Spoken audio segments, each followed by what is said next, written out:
Hi, I'm Bill with Advanced Home Exteriors. We're here today to talk about exterior sheathing and wall siding. We're down in Wharton County, which is getting closer to the Gulf Coast. And one of the issues that the homeowner brought up is the structural integrity of the wall.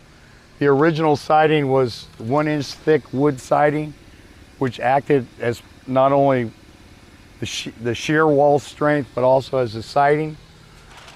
We're going back with 5/16-inch fiber cement board. So due to a Texas windstorm, you either have to brace the walls with this diagonal 1x4 bracing and or put plywood on it to make it structurally sound. The homeowners decided to go ahead and, with the extra expense of adding plywood, it's actually called OSB, to the walls.